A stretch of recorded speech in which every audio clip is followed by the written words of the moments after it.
all this we do. For some reason. Okay. Is there everyone had a chance to look over the minutes from May 5th? And is there anything that needs to be changed? If not, do we have a move to approve?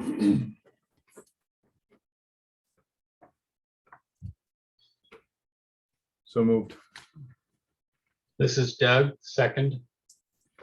There's a motion on the table. All in favor? Doug, aye. Peter? I'm very sorry. If I could have a Yeah. clarification on who made the motion, please. Brandon Hyde, sitting. in Thank you person. very much. You're welcome. Peter? Yeah, yes, aye. All, motion has passed.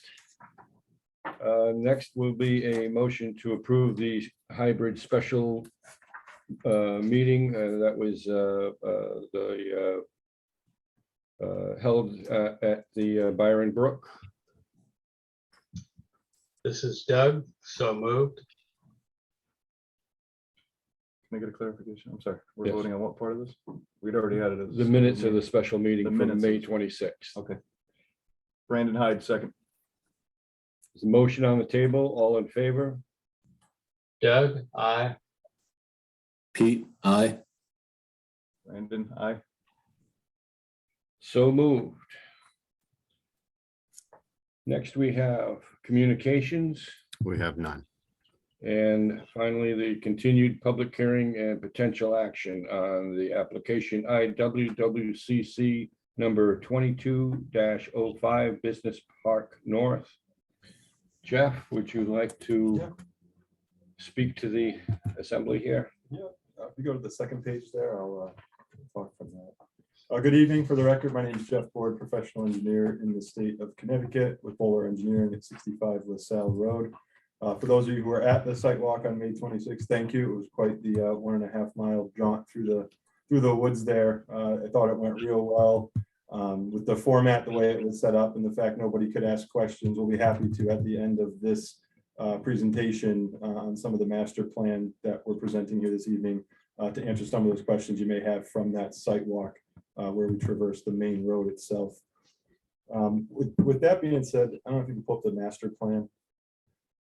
I want to make sure everybody's fully aware of what's being considered this evening, which is really the design associated with the roadway, the wetland impacts to the proposed roadway, along with a couple of wetland crossings that are servicing 2 of the 12 buildings in this proposed master plan. I'll give it a second to load here. But what you're looking at is really a massing diagram master plan that we prepared prior to survey even being performed, where we basically just did a building fit out and approximate locations based on existing LiDAR data where potential basins could fall. In talking to town staff, I know, for instance, on the, I guess, top right of the page here for that flex building space 1, there was a couple areas to the north that fell within some wetland areas, which again, one of the conditions of approval, I think this evening, will be to pull out any instances where we're within the wetland to make sure that we're not impacting those areas. And we're in agreement to do that, and the master plan will be modified moving forward to accommodate those initial requests. What's been done to date is a fully designed stormwater management system for the roadway itself, which was the 1.4 mile stretch of road. It has the 4-foot paved shoulders, the 2 roundabouts, there's 3-foot gravel strips, and we've worked closely with town staff or city staff to go through and design some low impact development with regards to stormwater. So this is a curbless design. There's gravel on the edges that are helped to attenuate some of the storm events and treat water quality. There's a guide rail along the side, and then a permeable path, multi-use trail on the north side of the building there, or on the north side of the road. There's 2 instances where, although this is just a high-level concept plan where there's been no grading and stormwater design to date, there are 2 areas where the driveways for these future uses cross over a wetland body One of them is where the hand is now, crossing over to building 2. Similar to some of the wetland crossings for the street, that too will be a box culvert with no permanent wetland disturbance. We will have upland review area disturbance, and approximating that at building 2 crossing is about 17,500 square feet. If we go down to the other side of the plan here, the only other driveway where there's a crossing is right in that location, which is really crossing at that narrow point. And that was kind of where, if you recall, we were traversing the side of that slope, and it went down into that kind of ravine area where we all stepped across the rocks to get to the other side.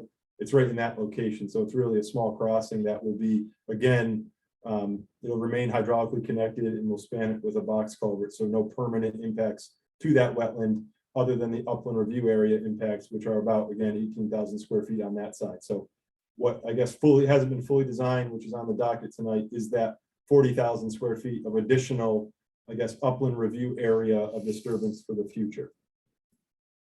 With that being said, I think that's a high level overview on where we were. And again, I'm sure there are some questions for those of you who were on that site walk who couldn't ask that day.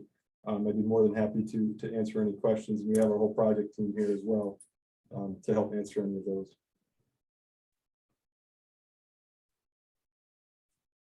Can you, on this map, Mhm. take us through the walk again? The crossings. Yeah, So so- starting at Canterbury Turnpike, where we first took off. Correct. So we parked our cars. Let's see if I can just use the mouse here. We came in right off of here, drove up Yes. this hill, and then parked in this vicinity here, where we then walked along the southern boundary of that Eversource easement, going Okay. in this direction to the west. All right, so And then this is where, right here, is where the biggest crossing was, where we went through and we were trying not to trip over all the vines as we went down through that heavily forested area. We right, came so out to this the is lake. where the power lines are. Correct, and that's the green here is the existing pond. Right. That was the biggest kind of crossing area. And is this where you're gonna have the bridge? Correct. Okay. That's the span bridge, and that's the only place where there's an actual span bridge. Everything else was really narrow with a small box culvert or a conspan arch crossing. So we navigated to the west, just beyond that crossing, Mhm, further down to the left right there. right, And then that's when we went a little bit further, and then we asked the question whether or not we wanted to walk out to the street. Right. And that's where we turned around, right, came back to the cars. and cross the Canterbury We Turnpike. drove down to about where that roundabout is with that stormwater basin, and then we walked up that existing path all the way up to where that sand pit is. Yes, And then we kind of stood over that highway overlook, looking where the existing on and off ramps were here. So that was the extent of the site walk. yes, thank you. Very well.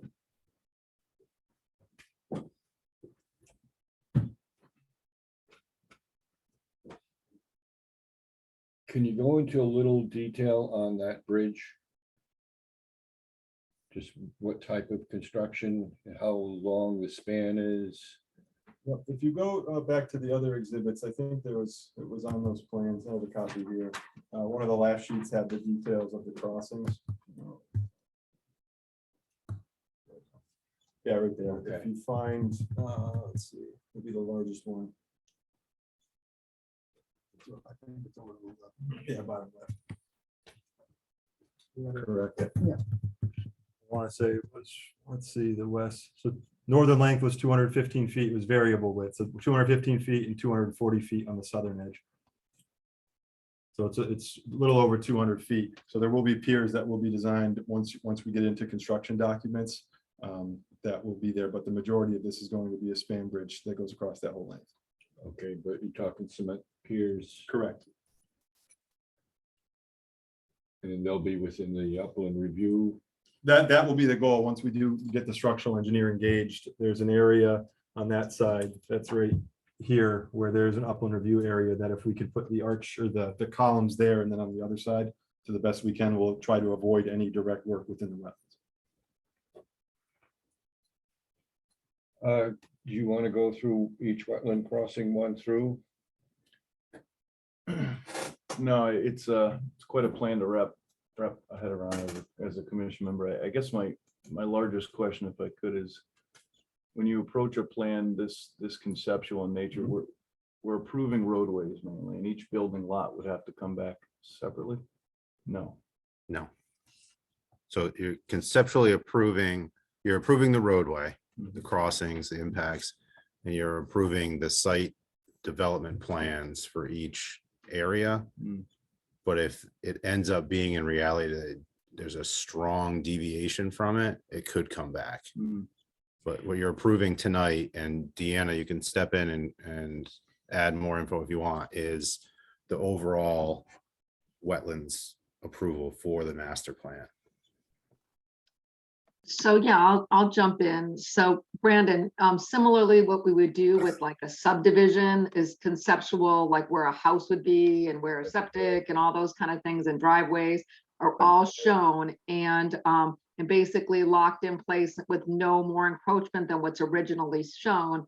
And then when the actual development of those individual sites gets, comes forward, and if they're closer than what they were going to be, or there's more land disturbance or impact, then it would come back to the commission for individual lots. But it's similar to this. So if like one of these developable sites, which are going to be condoized, from my understanding, is this whole property. And so it'll be individual developers creating these buildings on these site pads. If they don't stay within the realm of what this approval is, which I think you just heard from the applicant, that they won't have any structures within wetland areas or any of their drainage within the wetlands areas. But if all of a sudden, they have a huge building and now they're going to get closer, or their driveway, something changes, their parking, that makes the encroachment larger, then they would come back. Does that make sense to you? It does. I'm just trying to wrap my head around it. It's very conceptual at this point. If you have a developer that comes in and wants to change, say And they then want to their risk will be that they have to come back. So this is it's required, for the master plan to be approved. The Wetlands Commission needs to look at the layout and approve it before it goes to the council and then the CCP for referral. So that's why they have to show the conceptual layouts, just like you would do, like again, with a subdivision.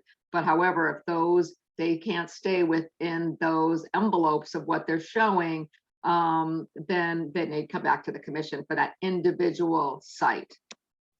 thank you for that clarification. I understand the function of the conceptual plan and the plot size and all that. I just wonder, it's hard to know what a developer is going to build for the building, and therefore the parking needed for that building. So if say the building goes down in square footage, but the parking lot goes up, something like that would never come across to us again. No, not true. It would, if the building went down in size and the parking lot got bigger, but there was still within the envelope of, say, that upland area, and they're not encroaching any closer than what is proposed now, then it would not necessarily need to come back. But if it changes and they are creating a smaller building, but a much larger parking area that now encroaches closer to the wetland or into a wetland, then it would absolutely come back. So they kind of have a developable envelope, if that makes sense to you. I do, and I understand the function of trying to market these and getting the conceptual plan. I'm all about that. It just seems it takes a lot of work to get this. I mean, so there were calculations done on all these lots and impervious surface, and there's market studies done to show what. Okay.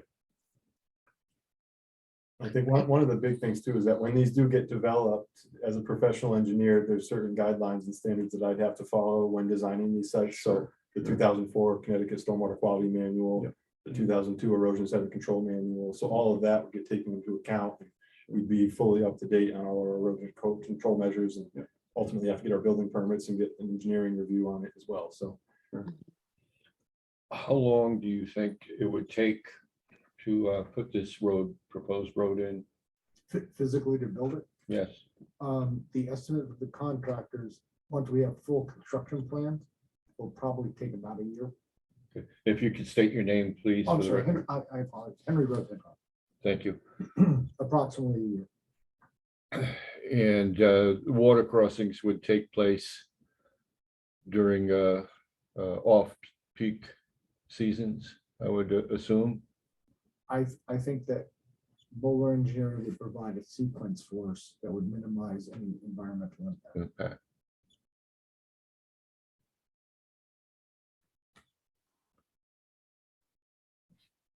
Doug, do you have any questions? I do not have any questions. Peter? No questions.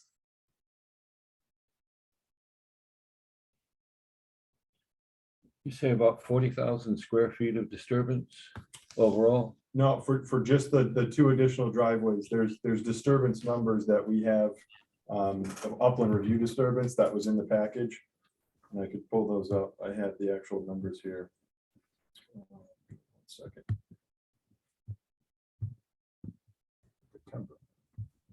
Yeah. Was that in this from the? So, fifth? so basically the package that has the entire design document set, there was a page in there that basically had a chart that has permanent upland disturbance and permanent wetland impacts. I think there was 10,000 square feet of permanent wetland impacts. That's over near the roundabout to the east, near the on-off ramps. Okay, And then there's roughly, let me see here. Permanent wetlands, 10,000 square feet. Permanent upland review area of disturbance for just the roadway was 413,000 square feet or 9 acres There you go. for the length of the roadway. So that's the 1.5 mile roadway length, but broken out by stations right there. So we did temporary, permanent in wetland impact and temporary permanent of the upland review area. And all of that is just the roadway, not any of the 12 parts. any of the pads? Correct. And again, the idea behind where the road was placed, we went through multiple iterations and received some feedback from the city on where to push and pull and shift this thing a little bit. So we did cross at the narrowest locations as we saw when we were on our sidewalk. Is this one the bridge? Yeah, there's one, I'm not sure what station it's between off the top of my head. I have to, Station 15?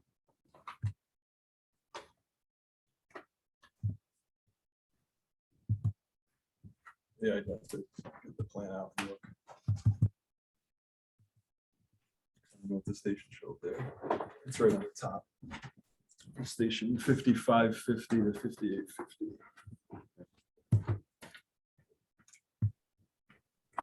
So that's the bottom one That's here. this This one here. That's the largest one, 73,000. so 5,000. Yeah.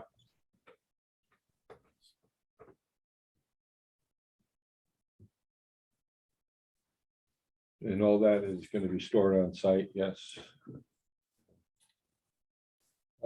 In one of the bullet points here, it mentions the Commission on the City Plan consider designated conservation area easements between buildings 7, 8, 9, and 12. I can speak to that if you like. We've had preliminary discussions through the mayor's office. Did the city want to or not want to control all of the wetland areas for conservation or not? And it was undecided at that time. And what was decided is that once we make application to the city council and their role as planning and zoning commission, which has to go to the commission on the city plan, the city on the commission plan would then make a recommendation on whether they wanted to have it as conservation or have NCDC retain ownership. Okay, thank you very much. So that was just my suggestion that you may want to consider it, recommending it, Yeah, that they take a look at it. I That's a think good by idea. default, it's going to be looked at.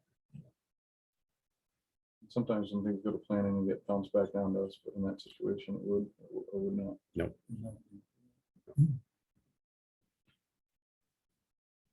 Any questions?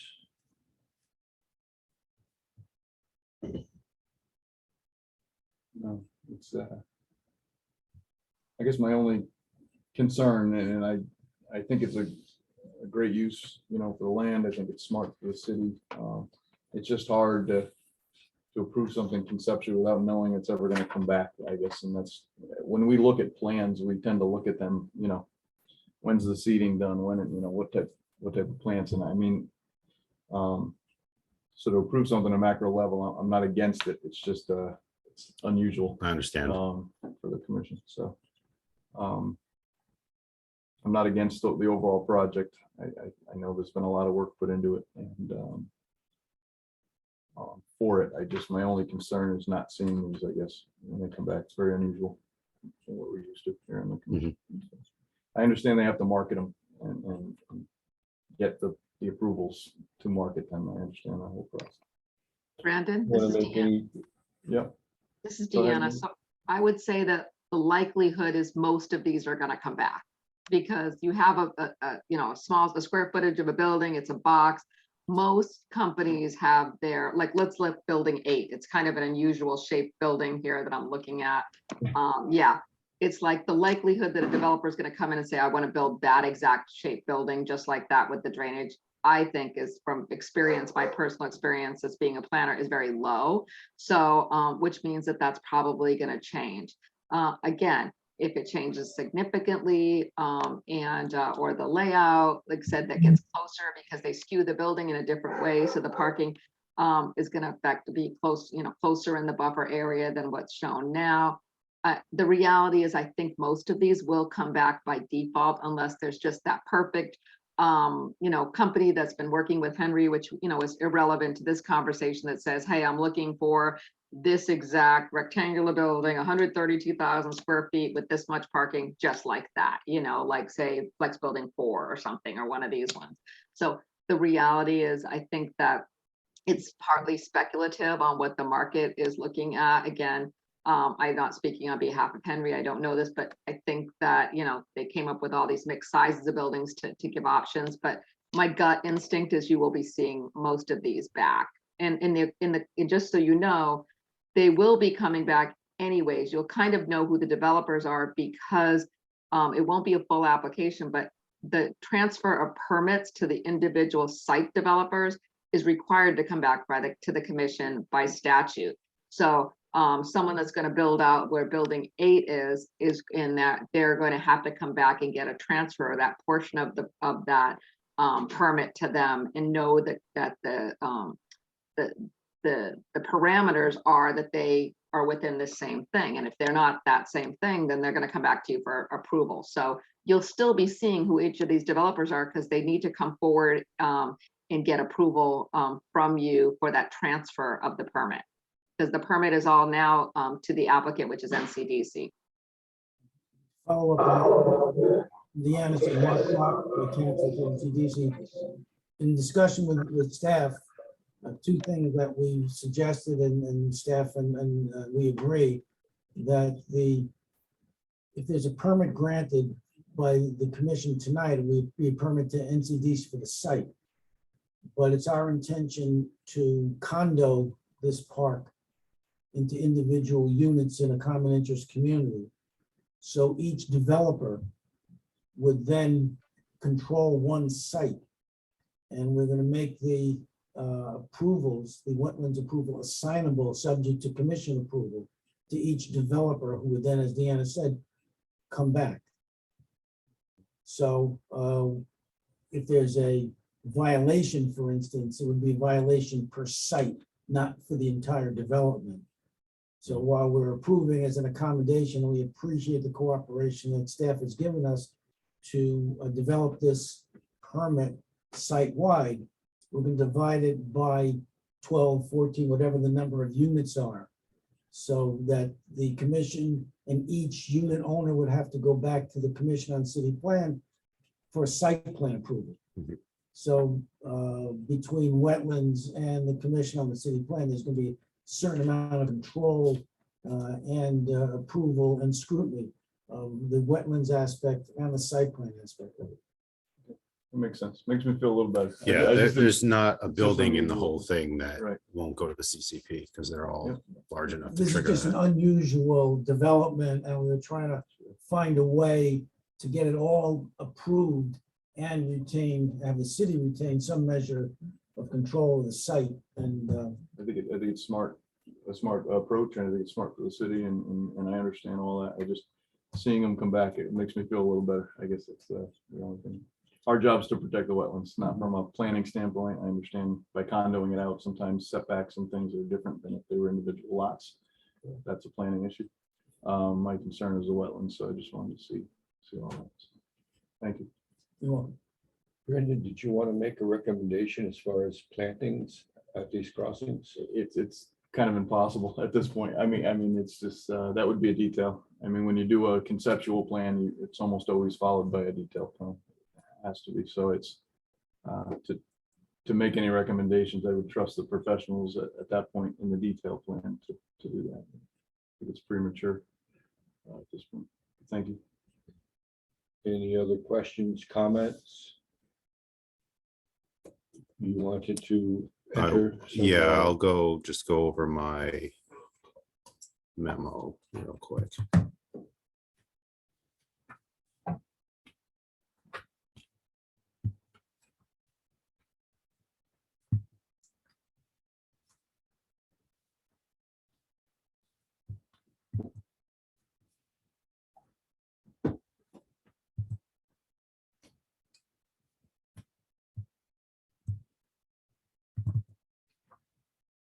So as mentioned before, we had some back and forth. So there was multiple memos, and then I've drawn up a potential motion.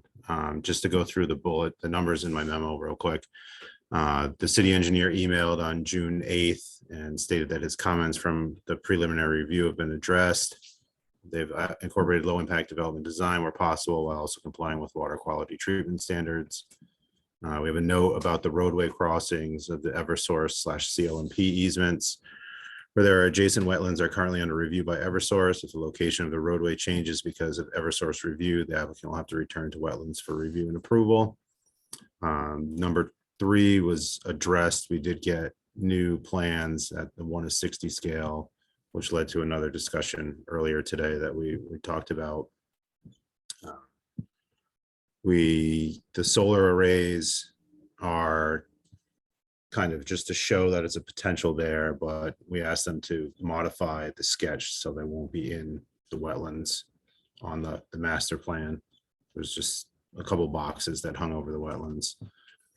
Rich already talked about the consider adding recommendation to the CCP regarding conservation area easements. Want the signatures of the certified soil scientists added to the final plan. And then some of these changed. So before we get to that portion though, and you close the public hearing, I do have an exhibit list here that I'll put on the screen. I'll ask to waive the reading of that. I'll email it to Melinda with everything back and forth that's been updated to this point. It's here, it's in the recording. Can we have a motion to waive? Motion to waive the reading of it as long as the exhibit is submitted. This is Doug, second. There's a motion on the table to waive the reading of the minutes of IWWCC number 2205, or the statement.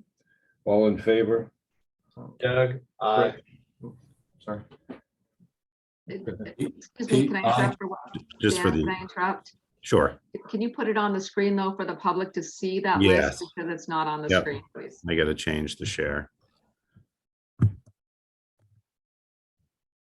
Better? Yes, thank you for showing the exhibit list. If you could just hold it up here for a second. Sure. And then the motion, just to clarify, was for the waiving of the reading of the The exhibit exhibit list. list. So, Yes, okay, thank you.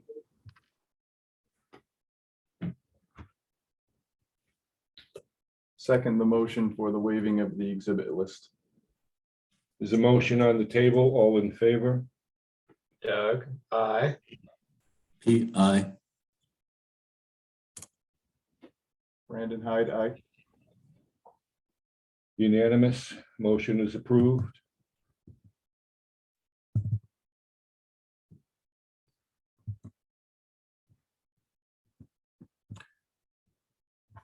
So if you're ready to close the public hearing, you'll need a motion to close that. And then Rich has in front of him a printed out copy Suggested motion. of the suggested motion.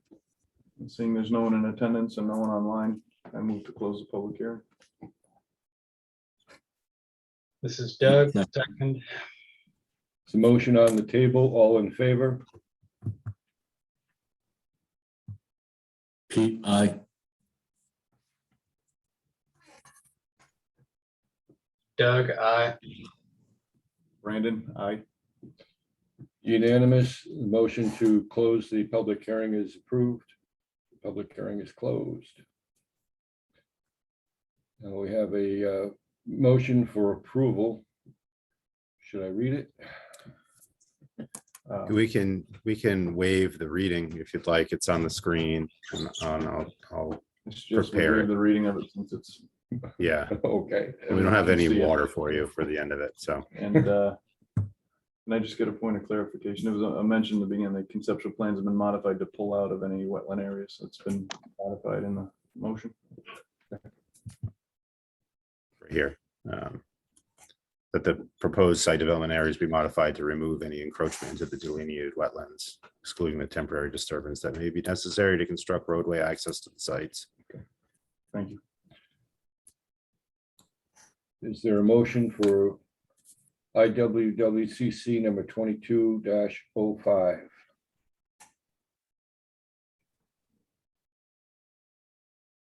So moved on the recommended motion as filed. This is Doug, second. It's a motion on the table. All in favor? Doug, aye. Pete, aye. Brandon, aye. Unanimous, motion approved. Thank you. Thank you very much. Thank you. Very good. Deanna, thank you very much. Feel Thank better. you. Feel better. Old We'll talk in business. the next couple days. We have no old business. New business. We have one application that I just got the other day. It would be, I believe, I'm not 100% sure on the number, I'm about 98% sure. IWWCC 2209, it's 3 Sabrina's Court. It's a new single-family home. So we need to table IWW number 22-09. Do I hear a motion? This is Doug, so moved. Pete, second. Motion on the table, all in favor? This is Doug, aye. Pete, aye. Brandon, aye. Unanimous, so moved. Other business Nothing tonight. violations. Nothing tonight, just to give you a heads up, we may have something coming in that we're investigating now with Deep, but didn't want to involve it in all the to-do this evening. Okay. So is there a motion to adjourn? So moved, Brandon. Pete, second. Motion on the table, all in favor? Doug, aye. Pete, aye. Brandon, aye. Unanimous, so moved. Thank you, gentlemen, very much. Thank you. Take care. Good night, everyone. Thank you. Bye. Good work. Thank you, Deanna. Thank you, Melinda. Sorry I couldn't be there in person. You're very welcome. Nice Bye, working guys. with you guys. Have a